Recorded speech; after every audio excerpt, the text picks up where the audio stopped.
BNP এই গোটা জুলাই বিপ্লবটাকে, জুলাইয়ের চেতনাটাকে বাংলাদেশের রাজনীতির মেইন স্ট্রিম থেকে সরিয়ে দুধবাত বানায় রাখার একটা প্রকল্প হাতে নিয়েছে।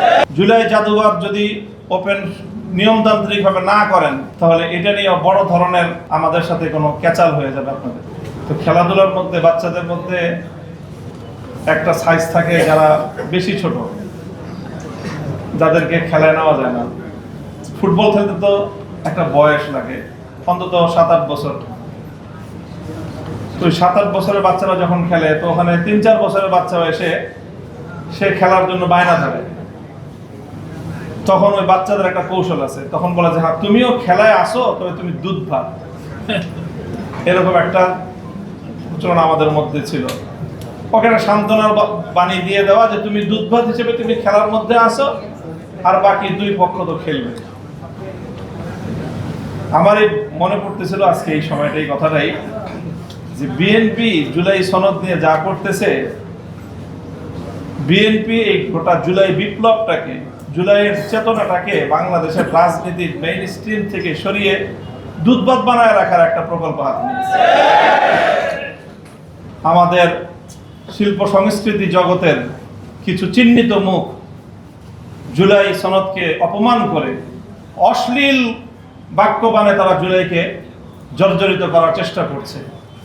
জুলাই গ্রাফিতির উপর অসম্মানজনক, চরম অপমানজনক আচরণ করা হচ্ছে, আর বিএনপি জুলাই যোদ্ধাদেরকে ডেকে কান্নাকাটি করে।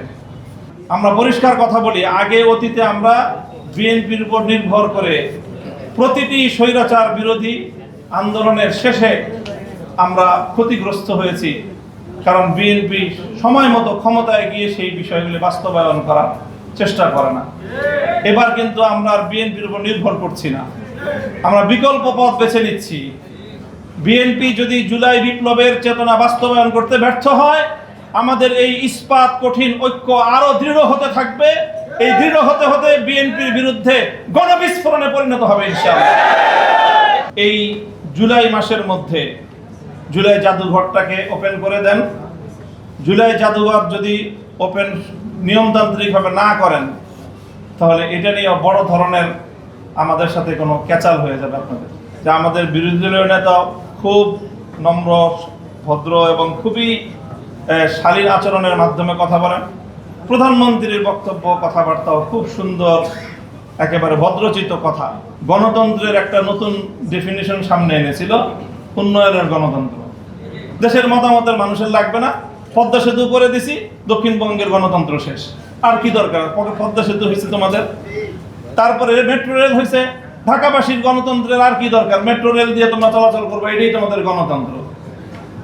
এখন আমাদের নতুন প্রধানমন্ত্রী, বাংলাদেশের গণতন্ত্র মানে তোমাদেরকে আমরা ফ্যামিলি কার্ড দিছি, আবার কি গণতন্ত্র? ঘরে ঘরে গণতন্ত্র।